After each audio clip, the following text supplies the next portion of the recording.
અરે તારીખ આજે 12 મે 2024 રોજના અનુક્રમમાં આપણે આ શ્રી રામાનુજાચાર્ય કૃત વ્યાસસૂત્રનું શ્રીભાષ્ય જે છે તે જોઈએ છે.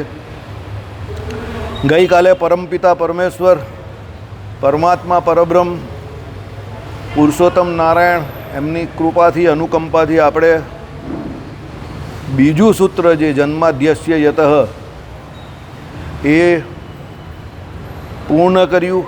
અને હવે આજે નવું જે સૂત્ર જે છે, હવે આમાં શું હોય, સૂત્રની આગળ પાછળ એટલે અધિકરણ લાગે. શાસ્ત્રો યોનિત્વા અધિકરણ એટલે શાસ્ત્રો યોનિત્વાત એ સૂત્ર છે. હવે એની શરૂઆત આજે જ આપણે શરૂ કરશું. જગતના જન્મ આદિનું કારણ એવું જે બ્રહ્મ તે વેદાંત એટલે ઉપનિષદ વાક્ય થકી જ જણાય છે એમ કહ્યું તે બરાબર નથી. બ્રહ્મનું વેદાંત વાક્યથી જ પ્રતિપાદન થતું નથી, કારણ કે અનુમાનથી એ સિદ્ધ થઈ શકે છે એમ શંકા લાવીને ઉત્તર આપે છે. આ સામેની લાઇટ કોઈ બંધ કરી નાખી, ત્યાંથી બંધ કરી. સામેની લાઇટ ચાલુ કરી દઉં ને? ઓ અશોકભાઈ, આ બધી સામેની લાઇટ ચાલુ કરી દઉં ને બે? ચાલો. હવે વેદાંત એટલે પહેલાં શું કહેવાય તે સમજો. વેદાંત એટલે વેદોનો અંત. વેદોનો અંત એટલે ઉપનિષદ. ઉપનિષદમાં શું કહ્યું કે ભાઈ જગતના જન્મ આદિનું કારણ જે બ્રહ્મ જે છે, બરાબર, તે વેદાંત તે થકી જ જણાય છે એમ કહ્યું તે બરાબર નથી. આ શંકા કરેલી છે. આ સર્વે શાસ્ત્રકારો પ્રમાણને અનધિગતાર્થ ગંતૃ એટલે કે અન્ય પ્રમાણથી ન જણાવ્યું હોય તે જણાવનાર માને છે. એટલે જે અનુમાન પ્રમાણથી સિદ્ધ થઈ શકે છે તેને માટે તેઓ શાસ્ત્રનું પ્રમાણ ગણતા નથી. સમજો, પ્રમાણ જે છે તેની બધાની અલગ અલગ પોતપોતાની રીતે માન્યતા છે. કોઈ માને છે પ્રત્યક્ષ, અનુમાન અને શાબ્દ પ્રમાણ. પ્રત્યક્ષ પ્રમાણ એટલે જે દેખાય એવું માનું. વિજ્ઞાન જે કહે ને તે, ભાઈ મને જે દેખાય એ જ હું માનું, દેખો તો માનું. વિજ્ઞાન કહે જ. પણ ઘણી વખત શું હોય છે કે દેખો તો માનું એવું નથી હોતું. એટલે પ્રત્યક્ષ પ્રમાણ પણ ખોટું હોઈ શકે છે. બરાબર? કેમ? આંખોમાં કોઈ દોષ હોય અથવા તમારી આંખોમાં દોષ ન હોય, પણ તમે જે પદાર્થ જોતા હો અને તે સમયે વાતાવરણ કંઈ ઠીક ન હોય, આછું વાતાવરણ હોય, સૂર્યનારાયણની પૂરેપૂરી હાજરી ન હોય, એવી પૂરેપૂરી શક્યતા છે કે તમે બધી રીતે બરાબર હોવ તો પણ તમે સામે જે ઓબ્જેક્ટ એટલે વિષયને કે વસ્તુને જોવો છો એનું તમે યથાર્થ એટલે જેવું જોવું છો તેવું દર્શન નહીં કરી શકતા અને પછી એવું નિરૂપણ નહીં કરી શકતા. હા, એટલે પ્રત્યક્ષ પ્રમાણ જે વિજ્ઞાન માને છે એ પ્રત્યક્ષ પ્રમાણ પણ ઘણી વખત સાચું નથી હોતું. એટલે આપણે ત્યાં કહેવત છે કે આંખોથી જોયેલું અને કાનોથી સાંભળેલું એની પર પણ પૂરો વિશ્વાસ કરાય નહીં. આ આપણે વાત કરી પહેલાં પ્રત્યક્ષ પ્રમાણની. જો હવે પ્રત્યક્ષ પ્રમાણની હોય તો પછી આ લોકો જે તત્વચિંતકો જે છે તે બીજું એક અનુમાન પ્રમાણ માને છે. કે ભાઈ આપણે એની ગઈકાલે ઘણી ચર્ચા કરેલી કે ભાઈ કોઈ જગ્યા પર અહીંયા આપણે બેઠેલા છે, ગરમીની સિઝન છે અને દૂર દૂર તમને ધુમાડો દેખાય. તમે કહું કે આ સિટીની બહારની જગ્યા છે, ચોક્કસ જંગલમાં આગ લાગી છે અને જેને કારણે આ આગની ડમરીઓ જે છે તે ઉપર સુધી તમને દેખાય છે. એટલે તમે એવું અનુમાન લગાવો કે ભાઈ આ આગ લાગી છે એટલે આ અત્યારે ધુમાડો દેખાય છે. કારણ કે તમારી નજીક આગ લાગી હોય તો તમને ખબર પડે, દૂર તો લાગી હોય તો તમને આગ થોડી દેખાય. તમે સિટીમાં રહેતા હોવ તો આ બધા મોટા મોટા મકાનો હોય તો તમને આગ ક્યાંથી દેખાવાની, પણ પેલા જે ધુમાડો જે છે ઉપર જતો એ દેખાય. તો ત્યાં તમે અનુમાન પ્રમાણથી એવું નક્કી કરો કે ચોક્કસ ત્યાં આગ લાગી હોવી જોઈએ. એટલે ધુમાડો દેખાય છે તો ગમે ત્યાં આગ લાગી છે એવું અનુમાન કરાય, તે અનુમાન પ્રમાણ છે. ઓકે. પણ તત્વચિંતકો એવું કહે છે કે અનુમાન પ્રમાણમાં પણ ભૂલ હોઈ શકે ખરી. કેવી રીતે? ભાઈ શિયાળાની સવાર છે અને તમે આકાશને વિશે જોયું તો ધુમ્મસ છે, તો એ ધુમ્મસને તમે દૂરથી શું માની બેઠા? આગનો ધુમાડો. એટલે તમે શું કહ્યું? આગ લાગી છે, પણ વસ્તુતા એ શું હતું? ધુમ્મસ હતું. એટલે અનુમાન પ્રમાણમાં પણ ભૂલ હોઈ શકે છે. પછી આવે સ્મૃતિ પ્રમાણ. સ્મૃતિ એટલે શું? યાદ રાખેલું. ભાઈ હું આજથી 20 વર્ષ પહેલાં આ જગ્યા ઉપર ગયો હતો અને આ ગલીમાં આ નંબરના મકાનમાં ફલાણા ભાઈ રહેતા હતા. કેટલા વર્ષ જૂની મેં વાત કરી? 20 વર્ષ. હવે અત્યારે હું એ ગલીમાં ગયો, કેના પ્રમાણે ગયો? મારી સ્મૃતિ પ્રમાણે. એટલે મને જે સ્મૃતિ મારા મગજમાં જે યાદશક્તિ હતી એ યાદ મેં રાખેલું એ પ્રમાણે હું ગયો. મારી જોડે આ ઘટના જીવનમાં ઘણી વખત બની છે, કારણ કે અમારું પહેલાં ફરવાનું કામ હતું ને, તો ઘણી બધી જગ્યા પર જયપુર ગયા હોય કેવું ગયા હોય તો અમે પહેલાં વિચાર કરીએ કે અહીંયા હાલું 5 વર્ષ પહેલાં આવેલા ત્યારે આ ગલીમાં કંઈક એવું હતું, પછી બીજી વખત જઈએ તો એ જગ્યા જ નહીં મળે આપણે, કારણ કે આપણી યાદશક્તિ કેવી ખતરનાક આપણે જ જાણતા હોઈએ. એટલે સ્મૃતિ પ્રમાણ કેવું છે કે ભાઈ તમને કોઈ કંઈ કહે, એણે કહ્યું બરાબર હોય, તમે સાંભળું પણ તે સમયે બરાબર જ હોય, પણ પછી સમયનો જે કાળનો જે ફટકો લાગે અને બીજી ઘણી બધી વસ્તુ તમારે જીવનમાં ઘટનાઓ ઘટતી હોય એમાં પેલું તમે ભૂલી જાઓ. એટલે સ્મૃતિ પ્રમાણ પણ પૂરેપૂરું તત્વચિંતકો એને એમ કહે કે સાચું માનતા નથી. પ્રત્યક્ષને નહીં માન્યું, અનુમાનને ન માન્યું, સ્મૃતિને ન માન્યું, તો પછી પ્રમાણ માનવું શું? તો આ પ્રમાણ શાસ્ત્રો યોનિત્વાદ, શબ્દ પ્રમાણ. ભાઈ તમે જે કંઈ પણ લખાયું છે શાસ્ત્રોમાં એ બધું રેકોર્ડ કરી રાખો, સ્ટોર કરી રાખો. કેમ બહારના લોકો જ્યારે ભારત ઉપર આક્રમણ કરતા હતા તો આપણી લાઇબ્રેરીઓ કે આપણા પુસ્તકો કેમ સળગાવતા હતા? પુસ્તકોએ બિચારા એનું શું બગાડ્યું? અરે ભાઈ એ લોકો એકચ્યુઅલી આપણી ધન સંપત્તિ તો લૂંટવા આવતા હતા, એની જોડે આપણી સંસ્કૃતિને પણ પૂરી કરવા આવતા હતા. કે ભાઈ આ સનાતન પરંપરા જે હિન્દુ પરંપરા જે છે એની ઉપર ઘણા બધા લોકોએ ઘણો બધો એટેક કર્યો છે, પણ સંપૂર્ણ રીતે બીજી બધી જે કોઈ પણ સંસ્કૃતિઓ પૂરી થઈ ગઈ, વેનિશ થઈ ગઈ, જેના મૂળ નહીં દેખાતા એવી દુનિયામાં ઘણી પરંપરા છે. આનું મૂળ રહેલું જ હજુ. તો આનામાં એવું કંઈક તો હોવું જોઈએ ને જેને કારણે આ પરંપરા છે. તે એ કઈ પરંપરા? આપણી વૈદિક પરંપરા, પુસ્તકોની પરંપરા. એટલે એ લોકો હંમેશા એટેક કોની પર કરે? નાલંદા વિદ્યાપીઠ પર કરે, તક્ષશિલા પર કરે, બરાબર. 2-3 મહિના સુધી આગની ડમરીઓ દેખાતી હતી લોકોને, જેણે ઇતિહાસકારો એવું કહી જાય, આપણે તો ખબર નહીં કારણ કે બધી જૂની ઘટનાઓ છે, પણ ઇતિહાસકારો એવું કહે છે કે ભાઈ 2-3 મહિના અમુક જગ્યા પર 6-6 મહિના સુધી પણ એમ કહે કે આગની ડમરીઓ દેખાતી હતી. એટલી બધી આપણે ત્યાં પુસ્તકોની જાહો જલાલી હતી. હવે એ હતી એટલે શું? એ શબ્દ હતા આપણા. શબ્દ એટલે આપણા જે કોઈ ઋષિમુનિઓએ જે કોઈ વેદો કે ઉપનિષદો કે જે કોઈ શ્રુતિઓ એટલે સ્મૃતિઓ એ આદિ જે આપણા શાસ્ત્રો બનાવેલા, જે સૌથી મોટું પ્રમાણ છે શબ્દ પ્રમાણ, એને બહારની સંસ્કૃતિવાળા ભૂસવા એટલે આવતા હતા કે એને ખબર પડી કે આ સનાતન પરંપરાને કારણે આ લોકો અત્યાર સુધી બરાબર છે. તમે જ જોઈ લો, કોઈને આપણે ત્યાં અહીંયા મંદિર આવતા મોસ્ટલી ખબર નહીં હતી કે સામે જે લખેલું છે કે રાત્રિએ પણ શ્રી કૃષ્ણના હસ્તાક્ષર મંત્રનો જપ કરવો, કોઈને જ ખબર નહીં હતી. અહીંયા સત્સંગીજીઓને આખું ચાલી ગયું. મને તો એ વાતની નવાઈ લાગે છે, અહીંયા આખું ચાલી ગયું. ચલાવનાર પાછા આ મોટા ભાઈ જ, તો પણ મને પોતાને પણ યાદ નહીં હતું કે આ રાત્રિએ કરવાની પણ આજ્ઞા છે. દિવસમાં તો આપણે કરતા જ હતા હસ્તાક્ષર મંત્રનો જાપ, પણ આ રાત્રિએ પણ કરવાનું છે એ આજ્ઞા છે તે મને પણ યાદ નહીં હતું. પાછું ચોથા જ પ્રકરણમાં, એટલે ગયા વર્ષે જ થયું હશે. 5મું પ્રકરણ અને 4થું પ્રકરણ એટલે 25 એટલે 24માં થયું હશે ઓલમોસ્ટ, બરાબર. તો પણ કોઈને યાદ હતું નહીં. હવે યાદ જ ન હતું તો પછી પેલો કરવાનો તો કોઈ ચાન્સ જ નથી ને.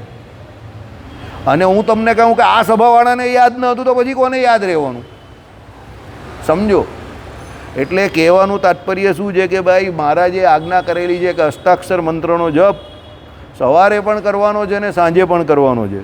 પછી જો નિત્યવિધિમાં પહેલાં કહ્યું છે કે ભાઈ સવારે ઉઠીને ભગવાન શ્રી કૃષ્ણનું માનસી પૂજન કરીને, પ્રત્યક્ષ પૂજન કરીને, તિલક ઉદ્વપૃંદ ચાલ્લો એને એ કરીને માનસી અને એ પૂજા કરીને આચમન કરીને સંધ્યાદિ કર્મ કરવાનું કહ્યું છે.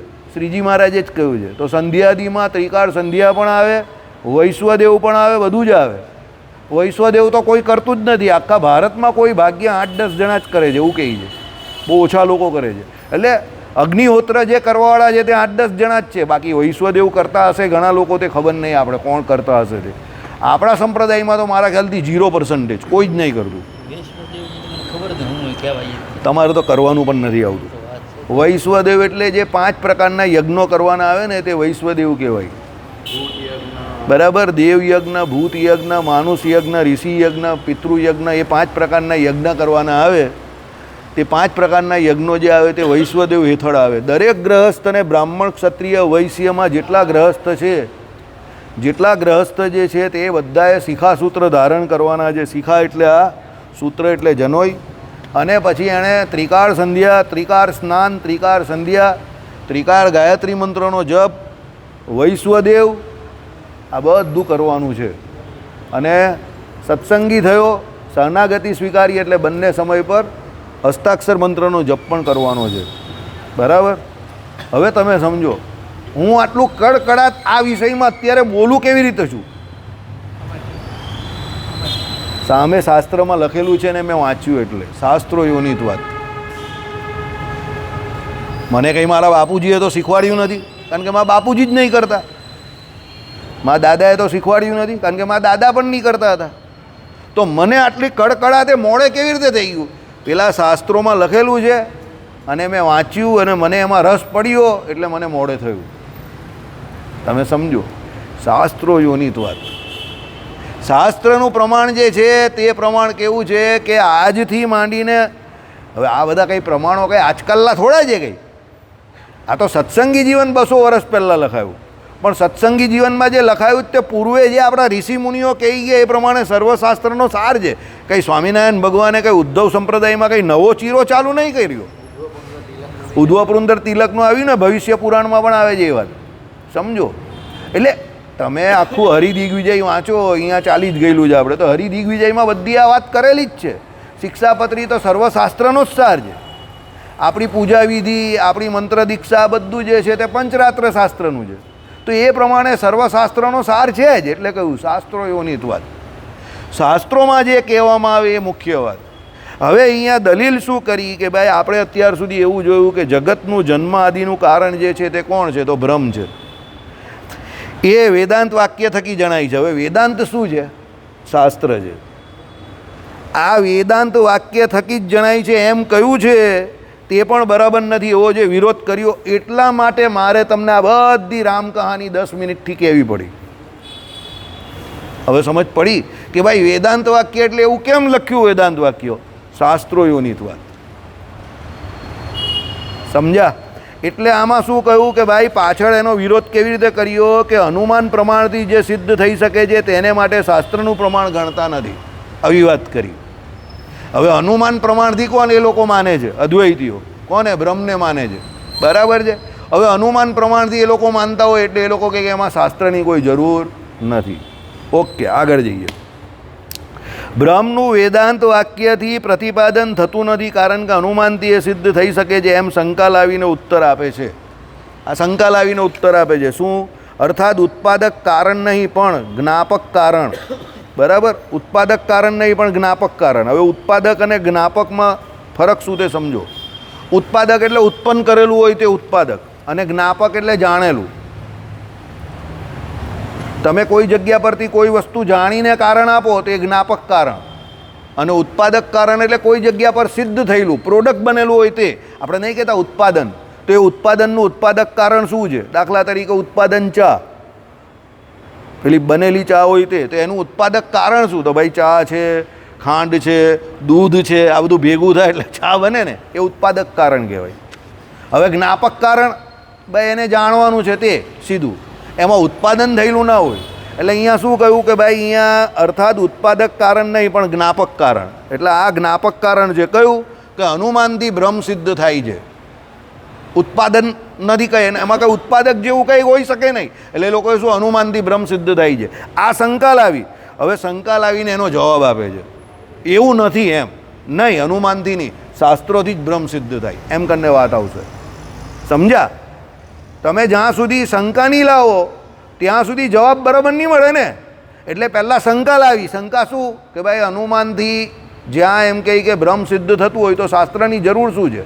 એટલે કહે કે નહીં, અનુમાનથી સિદ્ધ નહીં થતું, શાસ્ત્રથી જ થાય. હવે અનુમાનથી સિદ્ધ નહીં થતું એ મેં તમને કેવી રીતે નહીં થતું તે આખી પ્રત્યક્ષ, અનુમાન, પછી સ્મૃતિ, એ બધા પ્રમાણોની જે પોતપોતાની મર્યાદા છે મેં તમને આપણી બૌદ્ધિક અને મૌખિક રીતે બતાવી. શાસ્ત્ર હવે શું કહેતા આપણે જે જોઈએ, બધાની પોતપોતાની મર્યાદા છે. સમજો, અનુમાનની પણ પોતાની મર્યાદા છે. બીજી એક વાત, અનુમાન હંમેશા તર્કસંગત હોય. જે અનુભવ મને મારા જીવનનો જે વિષયનો છે એ વિષય પર કદાચ મારું અનુમાન સાચું હોઈ શકે, પણ જે વિષયનો મને અભ્યાસ નથી એ વિષયનું મારું અનુમાન ખોટું હોઈ શકે. આઈડિયા આવે છે હું જે કહેવા માગું છું? કેમિકલનું અનુમાન તમારું સાચું હોઈ શકે, મારું ખોટું હોય. દવાનું અનુમાન કદાચ મારું સાચું હોય, પણ મારાથી વધારે સાહેબનું સાચું હોય. સમજો બરાબર? એ રીતે આપણે બધા જે વિષયમાં કામ કરતા હોય એ વિષયમાં કદાચ આપણું અનુમાન સાચું પડે, પણ કોઈ બીજા વિષયમાં આપણે અનુમાન કરીએ તો ખોટા પડી જઈએ. સમજ પડે છે? કારણ કે આપણો વિષય નથી. ત્યારે શાસ્ત્ર એક એવી વસ્તુ છે કે તમારે કોઈ બીજું વિચારવાની જરૂર જ નથી. ઓકે, શાસ્ત્રમાં જોઈ લે ને, જે કહ્યું હોય તે જોઈ લેવાનું. હા, પણ એક વસ્તુ છે, એ શાસ્ત્ર પોતે પ્રમાણિત હોવું જોઈએ. પછી શ્રીજી મહારાજે પોતે જેવું કહ્યું હોય કે ભાઈ પદ્મ પુરાણમાં બધાએ પોતપોતાનો મત નાખવા માટે ક્ષેપક શ્લોક નાખેલા છે અને પોતપોતાના મત સિદ્ધ કરેલા છે, તો આપણે પદ્મ પુરાણમાંથી કોઈ પણ વાત સિદ્ધ કરવા ના જવી. સમજો? કેમ? તમે પદ્મ પુરાણનું પ્રમાણ લઈને કોઈ જગ્યા પર કંઈ સિદ્ધ કરવા જાઓ ને સામેવાળો પણ કદાચ આ વાત જાણતો હોય જે શ્રીજી મહારાજે કહીએ, એટલે પેલો હસ્તસ્તો કહી તમે પદ્મ પુરાણનું ઉદાહરણ આપો, વેલિડ નથી ભાઈ, કારણ કે અંદર બધા ક્ષેપક શ્લોકો બહુ નાખેલા છે. એટલે તમે એક કામ કરો, આ તમે પદ્મ પુરાણનું જોડ લઈને જાઓ કે એમાં આ બધું લખેલું જ ને, પેલો કહે કે આને પહેલાં ખિસ્સામાં મૂકી દે. પદ્મ પુરાણનું એક પણ હું તારી પાસે પુરાવો પ્રૂફ જે છે એને હું માનવાનો નથી. એટલે તમારું તો પડીકું વળી ગયું પહેલી જ બોલે. બરાબર? એટલે કહેવાનો મતલબ શું છે? જે શાસ્ત્રનું તમે પ્રમાણ આપો એ શાસ્ત્ર પહેલાં માનીએ તો હોવું જોઈએ, માન્ય. દાખલા તરીકે સ્વામિનારાયણ ભગવાન છે, તો બધા અત્યારે વોટ્સએપ પર ને બધે બહુ ચેલેન્જ કરે છે ફેસબુક પર કે ભાઈ 4 વેદ છે કે 18 પુરાણ છે કે કોઈ પણ સ્મૃતિઓ છે, એમાં એમ કહે કે સ્વામિનારાયણ ભગવાન એવું કંઈ નામ લખ્યું નથી. બરાબર છે? પણ આપણે મેં તમને પેલી સંદેશની પૂર્તિનું પણ હમણાં જે આવેલી એક બુધવારે એનું પણ એક ઉદાહરણ આપેલું કે એમાં અગ્નિપુરાણ વાયુ પુરાણની વાત કરેલી છે.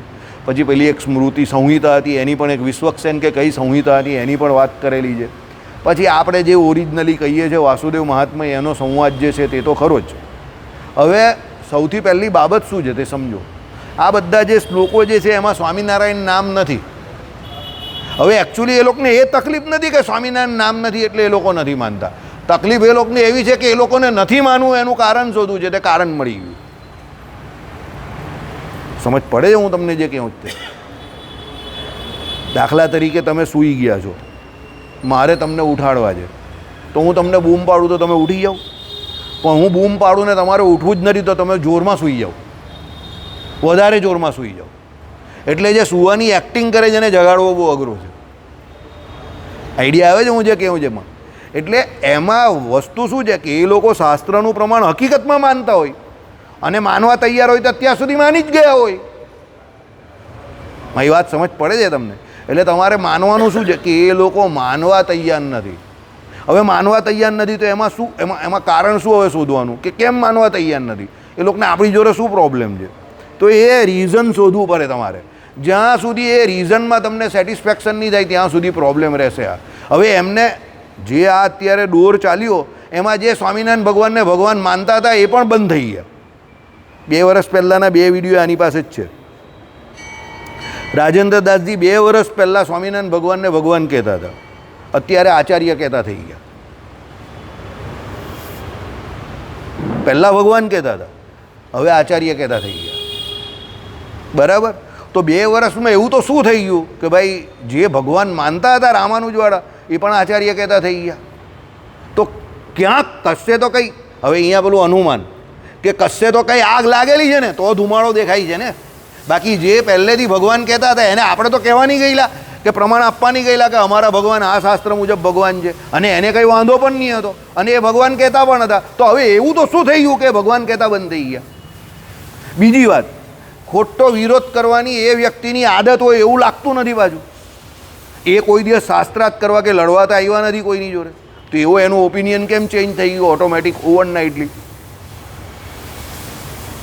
એટલે આ બધી વાત વિચારણીય હોય. જ્યાં સુધી રોગનું મૂળ તમને ન પકડાય ત્યાં સુધી સિમ્પ્ટોમેટિક રિલીફ આપવાની ગમે એટલી દવા કરો પણ એ રોગ સારો થવાનો નથી.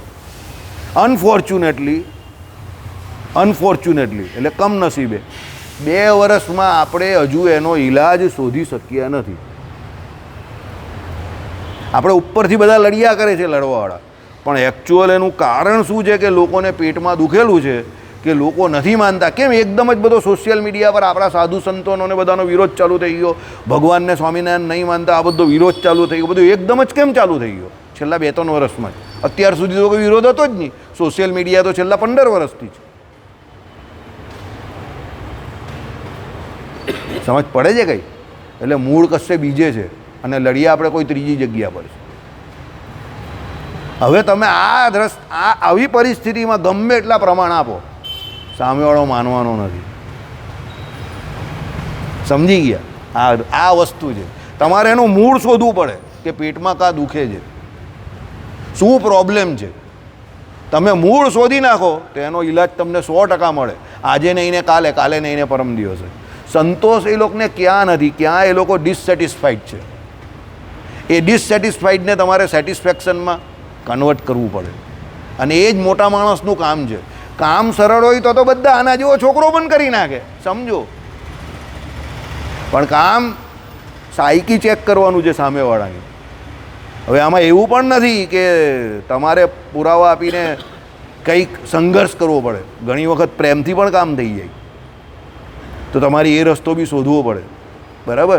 મોદી સાહેબ કહે છે અત્યારે, હવે તમે કહો યુદ્ધ તો અટકી ગયું છે, હવે કાં પેલો બોમ્બ ફોડે છે, તો હવે આ બધું સોનું લેવાની ના પાડે, પેટ્રોલને ઓછો બગાડ કરો, ડીઝલનો ઓછો બગાડ કરો, આ બધું એ કહેતા હોય તો આપણે એમ થાય યુદ્ધ તો અટકી ગયો, હવે હું મગજમારી આ બધી યાર લઈને બેઠા. બરાબર? પણ એને કશે આગ લાગેલી દેખાય છે. એ જ્યારે પણ એવું કંઈ બોલ્યા છે ત્યારે 5-7 મહિનામાં બહુ મોટી માથાકૂટ લાંબી આવેલી છે. ઇતિહાસ જોઈ લેજો, 10 વર્ષ જૂનો. એણે તમને હિન્ટ આપી છે દરેક જગ્યા પર, પણ તમે એને ની જજ કરી શક્યા એ તમારો વાંક છે. એટલે કોઈને કોઈ મોટી મુસીબત આપણા દરવાજા પર આવીને ઊભી રહેલી છે, જે આપણે નહીં દેખાતી એને દેખાઈ ગયેલી છે. બરાબર? યાદ રાખજો. એ એમને એમ નહીં બોલે, એ પેનિક નહીં કરે. એની સરકાર છે, એ પોતે વડાપ્રધાન છે, તો એ પેનિક નહીં કરે. વિપક્ષ જો આવું કહેતી હોય તો વાત અલગ છે, પણ વડાપ્રધાન જાતે કહે છે તો એને કંઈક નજીકમાં કંઈ ને કંઈ એવું બળતું દેખાય છે. બાકી એની પ્રજાને થોડો પેનિક કરે માણસ, સમજો. એટલે તૈયાર થઈ જજો. 2027ના અડધા 6 મહિના પછી બહુ ખતરનાક મંદી આવવાની છે. જૂન 2 જૂન 2026 ત્યાંથી મે 2027 ત્યાં સુધી જે કંઈ કરવું હોય તે કરી લેજો. પછી 2027નો 6થો મહિનો પૂરો થાય, 6-7મો મહિનો પછીના 2.5 વર્ષ જે છે ને આખી દુનિયા માટે બહુ ક્રિટિકલ છે. બરાબર? મંદી બહુ ભારે આવશે, રિસેશન પીરિયડ ચાલુ થશે. મંદી તાત્કાલિક નહીં આવી જાય, જેમ તેજી તાત્કાલિક નહીં આવે, પણ ધીરે ધીરે ધીરે ધીરે કરીને મંદી આવશે. અને જે હું વિચારું છું કદાચ મોટા ભાઈ એ જ વિચારી રહેલા છે. એટલે એ ભાઈ તમને અત્યારથી એના માટે ટ્રેન કરે છે, સમજો.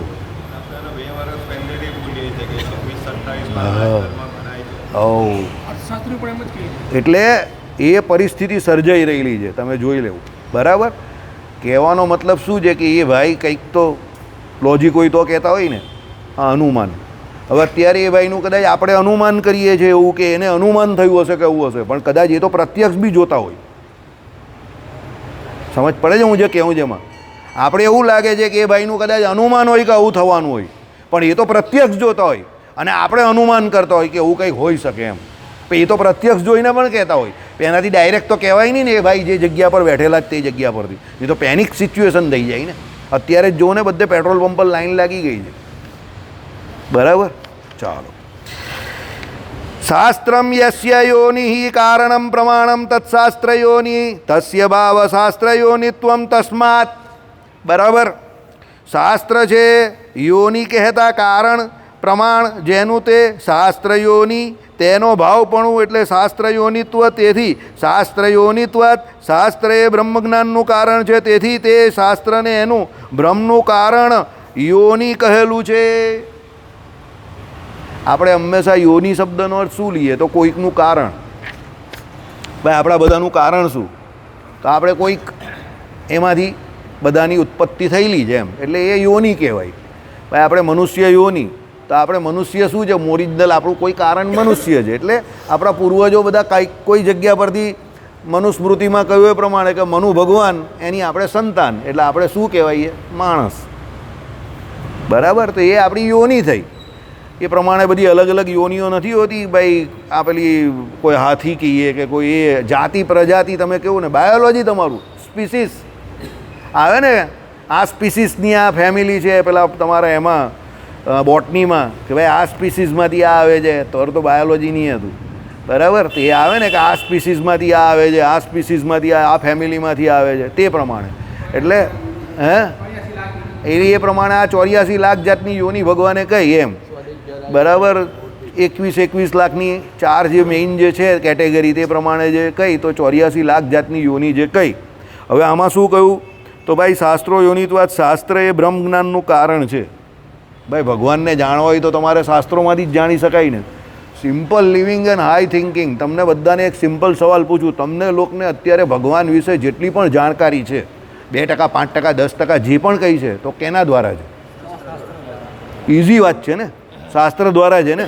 હરિપ્રકાશ શાસ્ત્રીએ જે અહીંયા 60 વર્ષ મહેનત કરી, બરાબર, અને એમને જે પ્રમાણે જે કોઈ શાસ્ત્રો અહીંયા ચલવા, જેટલા લોકોએ ધ્યાનથી એને સાંભળ્યા, એ બધાને એમાં મજા જ આવી, અને એ બધાનું નોલેજ 100% રિફ્રેશ થયું, અને એમને બ્રહ્મ વિશે એટલે ભગવાન વિશે ઘણી બધી જાણકારી મળી. જે લોકો રેગ્યુલરલી આપણે ત્યાં પણ અહીંયા આ સભામાં પણ આવતા હશે અને સત્સંગી જીવનના 5 પ્રકરણ જાણવાના મળ્યા, જે સામે ખાલી બોર્ડ વાંચતો હશે એ પણ અત્યારે 4 પ્રકરણના 46 અધ્યાય પર પહોંચી ગયો, સમજો. અને જે કદાચ બ્રહ્મસૂત્ર ચાલુ થયું પછી અહીંયા આવતો થયો હશે, તો એના 2 સૂત્ર પણ એને પણ ખબર પડી હશે થોડી થોડી.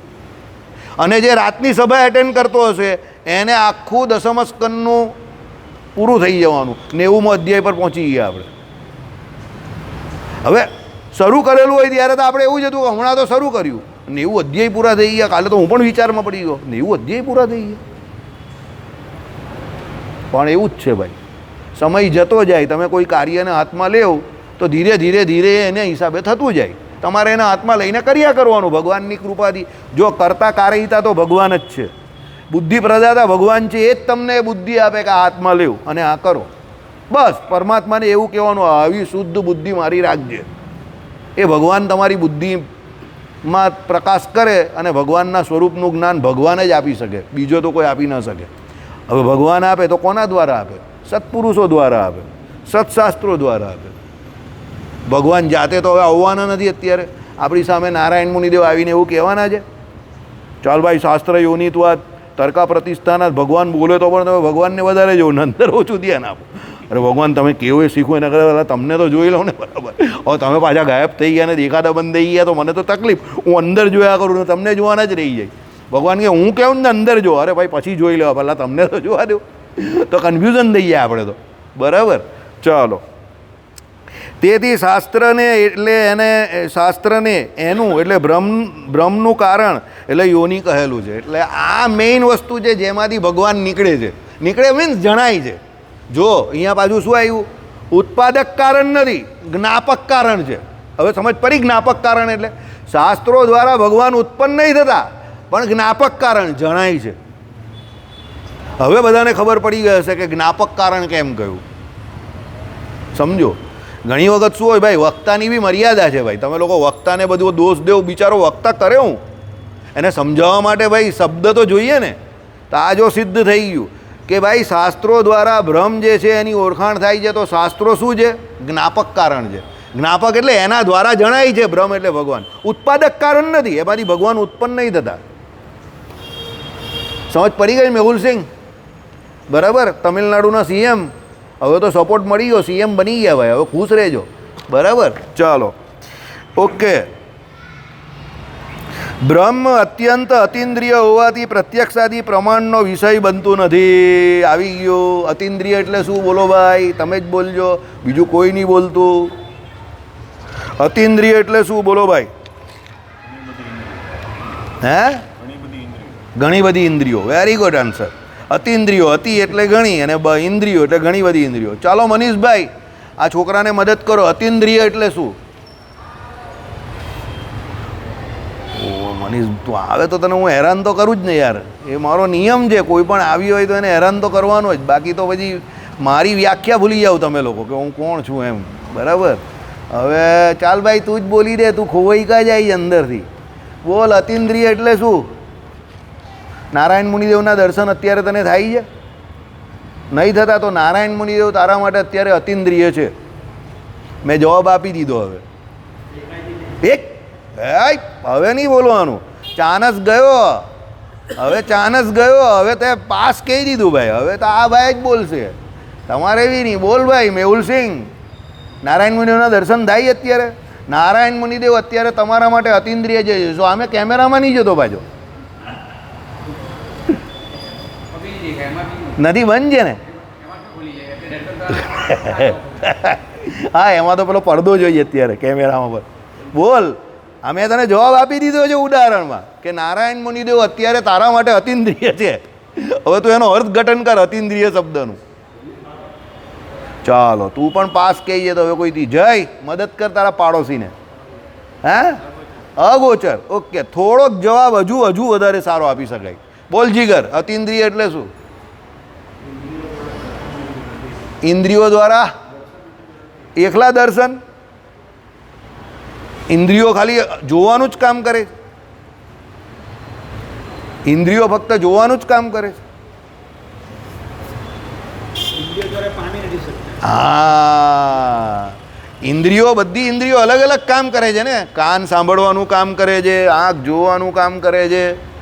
બરાબર. અંતઃકરણ ચાર જે કયા તે શું? મન સંકલ્પ વિકલ્પનું કામ કરે. બુદ્ધિ શું કરે? સ્મૃતિ છે, નિશ્ચય છે, નિદ્રા છે એની અંદર. બરાબર.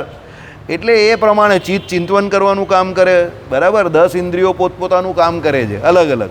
સૂંઘવાનું કામ કરે, બધું કામ કરે. હવે સમજો, પરમાત્મા એક એવો વિષય છે જે અતિન્દ્રિય છે, એટલે ઇન્દ્રિયોથી પામી શકાતો નથી. બરાબર. હવે તમે કહ્યું કે જો પરમાત્મા ઇન્દ્રિયોથી નહીં પામી શકાતા હોય તો નારાયણ મુનિદેવના તમે રોજ દર્શન કરીએ છીએ, તો પછી અમે તો પામીએ જ છે રોજ જ. તો પછી આ વાત તો ખોટી કરી આવે કે ભાઈ પરમાત્મા અતિન્દ્રિય છે, ઇન્દ્રિયોથી પામી શકાતા નથી. હવે આનો જવાબ આપ. આ તો પ્રશ્ન પણ હું કરીશ, જવાબ બી હું આપીશ, પાછો પ્રશ્ન હું કરીશ, પાછો જવાબ હું આપીશ. બોલો અશોકભાઈ, ખજવાડવાનું કામ બંધ કરો. માઇક ઇન્દ્રિયો દ્વારા અગોચર છે, એટલે તમે જ્યાં સુધી માઇક ઇન્દ્રિયથી ભગવાનને પામવાની પ્રયત્ન કરો ત્યાં સુધી તમને દર્શન ન થાય. એક મિનિટ, ચાલો. માઇક ઇન્દ્રિયો દ્વારા ભગવાન અગોચર છે, એના દર્શન નહીં થાય. માની લીધું મેં, માઇક ઇન્દ્રિયો દ્વારા ન થાય. અહીંયા બેઠેલા કોને દિવ્ય ચક્ષુ છે કે જેના દ્વારા એ નારાયણ મુનિદેવના દર્શન કરે છે? મારી તો ચચ્ચાર આંખ છે, બધી દિવ્ય નથી, બધી જ માઇક છે. 2 નિષદ દલાલે નાખેલી છે ને 2 મેં મૂકેલી ઓરિજિનલ ભગવાનની છે, એમની બી 4 છે. બરાબર. ચાલો, વિચારીને જવાબ આપો. પરમાત્માનો સંગ ઇન્દ્રિયો દ્વારા જીવ કરે અને પરમાત્મા ઇન્દ્રિયોને દિવ્ય કરે ત્યારે દિવ્ય પરમાત્માનો સાક્ષાત્કાર થાય. તમે જે જોવો છો એ માઇક ઇન્દ્રિયો દ્વારા માયાના પંચભૌતિક જે મૂર્તિ કે આકારો બનેલા છે, 8 પ્રકારની મૂર્તિઓ, એના દર્શન કરો છો. અંદર પ્રત્યક્ષ ભગવાન છે ખરા, પણ તમે એનો અનુભવ ના કરી શકો. અનુભવ કરવા માટે પરમાત્માનો સાક્ષાત્કાર થવો જોઈએ. આ ભાઈ પેલા છે ને બંગાળવાળો પેલો છે ને અધિરંજન ચૌધરી, मोदी साहब नहीं कहता था, बराबर, ये विपक्ष के हमारे नेता है और ये गुड़ गोबर करने में बड़े माहिर है. बराबर. અધિરંજન ચૌધરી ગુड़ ગોબર કરવામાં બહુ માહિર, કારણ કે હિન્દી એવું બોલે ને ખતરનાક. એટલે મોદી સાહેબ એક દિવસ કહી દીધું કે हमारे विपक्ष के नेताजी जो है, हाँ टीएमसी वाला, तो कि गुड़ गोबर करने में इनका बहुत माहिर है ये. बराबर. હજુ કોઈ ટ્રાય મારી શકે છે? સંજય બોલો. હે, અશોકભાઈને લગતો જવાબ છે. ચાલો, પરમાત્મા પુરુષોત્તમ નારાયણ જે છે ને સમજો. પહેલાં પરમાત્મા તત્વને સમજો. અહીંયા પરમાત્મા વિષય જે છે ને એનું મહાત્મય છે.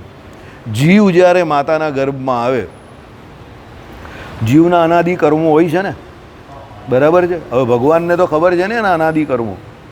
જીવ જ્યારે માતાના ગર્ભમાં આવે ત્યારે જ પરમાત્મા સંકલ્પ કરે કે આ જીવ મારો છે અને આ જીવ મારી કૃપાને લાયક છે અને આ જીવ મારા દર્શન કરે. એ જ જીવ ભગવાનના દર્શન અહીંયા આવીને કરે. બાકી એવા કેટલા લોકો આ ફળિયામાં રહેતા હશે જે ભગવાનના દર્શન કરવા નહીં આવતા હશે? કેટલા લોકો અહીંયાથી આનો શોર્ટકટ તરીકે ઉપયોગ કરે છે? એક ભાઈને તો આ ભાઈ બહુ સારી રીતે ઓળખતા હતા, નીકળી બી ગયા અત્યારે, બરાબર, મસ્ત બગલા જેવું ધોતિયું પહેરીને આવતા હતા. અમારું આખું બાળપણ એનું ધોતિયું જોવામાં જ ગયું, પણ એ ભાઈ કોઈ દિવસ ઉપર ચડ્યા નથી. આ અહીંયાથી આવે ને અહીંયાથી જાય, બે ચાર ગાળ બી બોલે પાછા બિંદાસ, પણ મંદિરનો દરવાજો નહીં ચડે. એટલે દર્શન કરવા નહીં જાય, ટૂંકમાં એમ. દરવાજો તો ચડતા, દર્શન કરવા નહીં જાય. એટલે સમજવાનું શું છે તે સાંભળો. પરમાત્મા પુરુષોત્તમ નારાયણ જ્યારે જીવ ઉપર અનુકંપા કરે, કૃપા કરે કે આ જીવ મને ઓળખે, ગીતાજીમાં શું કહ્યું? જેની ઉપર હું રાજી થાઉં છું એને શું આપું છું? મારા સ્વરૂપનું જ્ઞાન. એટલે ભગવાન જ્યારે તમારી પર પ્રસન્ન થશે તો એ કેમિકલનો ધંધો નહીં ચાલશે, ત્યારે તને ઘરવાળી નહીં મળશે. સમજજે, તું એમ માનશે કે તને ઘરવાળી મળી એટલે ભગવાન બહુ રાજી છે, તો આ ધંધા પાણી ચાલે છે એટલે ભગવાનની બહુ કૃપા છે, એવું અહીંયા આવીને ઘણા લોકો કહે છે. એ અજ્ઞાન છે. ઘણા લોકો કહે ને ભગવાનની દયાથી ધંધા પાણી બહુ સારા ચાલે છે, ભંડારા બહુ ભરપૂર છે, ભગવાનની બહુ કૃપા છે. એકચ્યુઅલી આ ભગવાનની કૃપા જરા પણ નથી. બરાબર, ભાગવત જે રાત્રે સાંભળતા હશે એને ખબર પડી ગઈ હશે.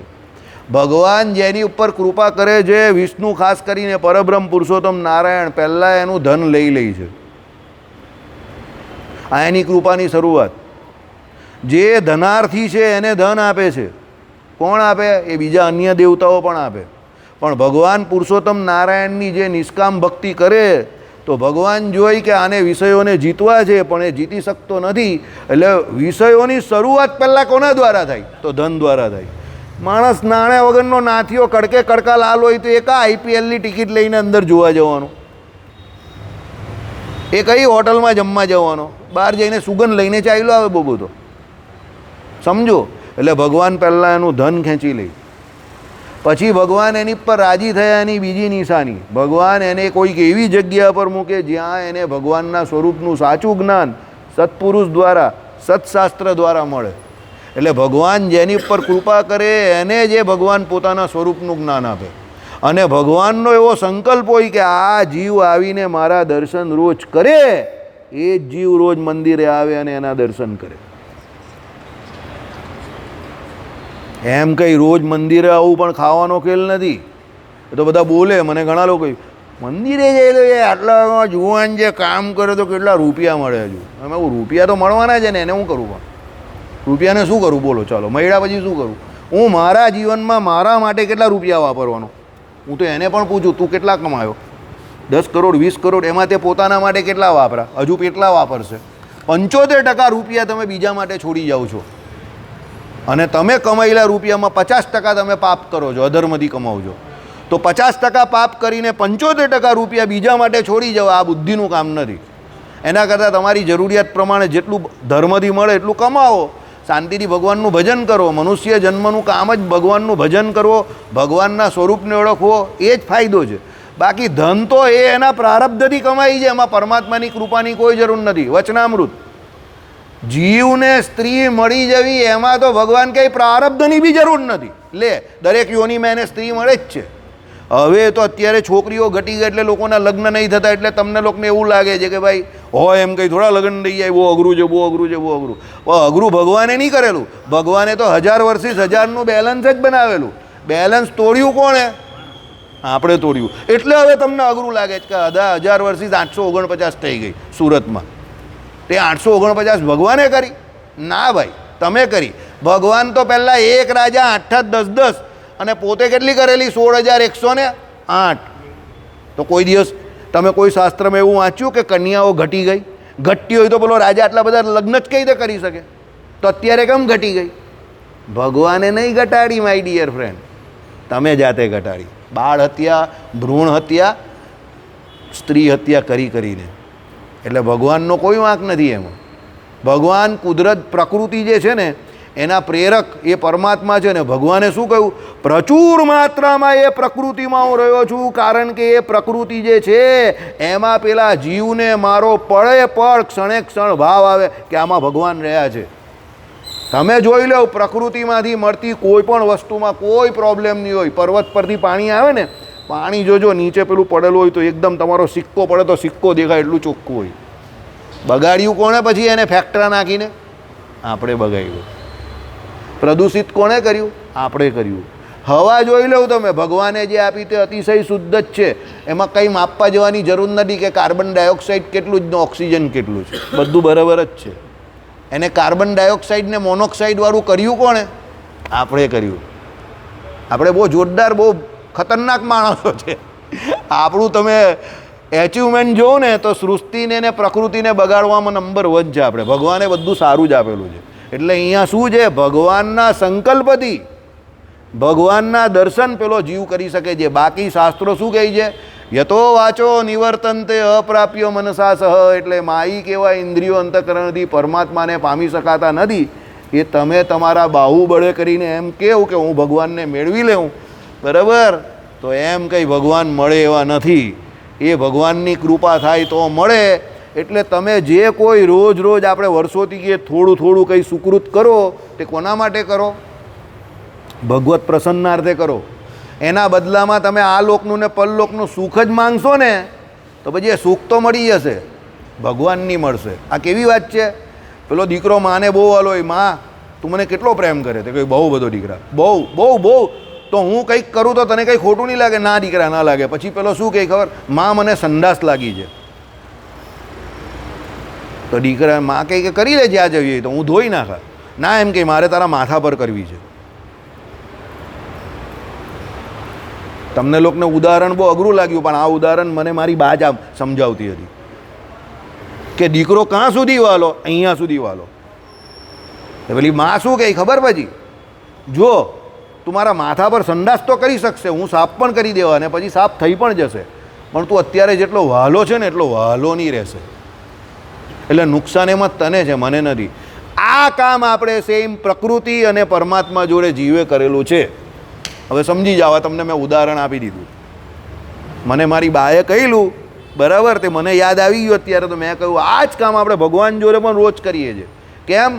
આપણે શું પેલા ઝેરના પારખાની જેમ ભગવાનના પારખા કરવા જઈએ.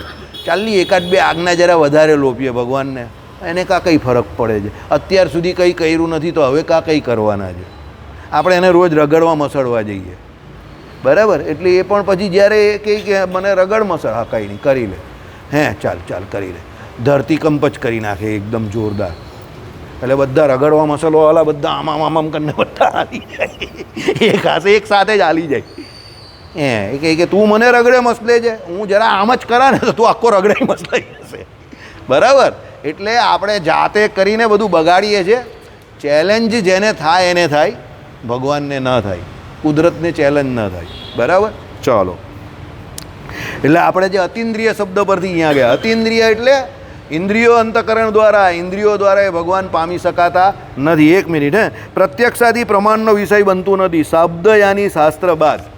એટલે કહેવાનો મતલબ શું છે કે ભગવાન જે આપણે જે પેલા જે 3 પ્રમાણ આપ્યા ને, પ્રત્યક્ષ, અનુમાન, સ્મૃતિ, એનો વિષય એ ભગવાન બનતા નથી.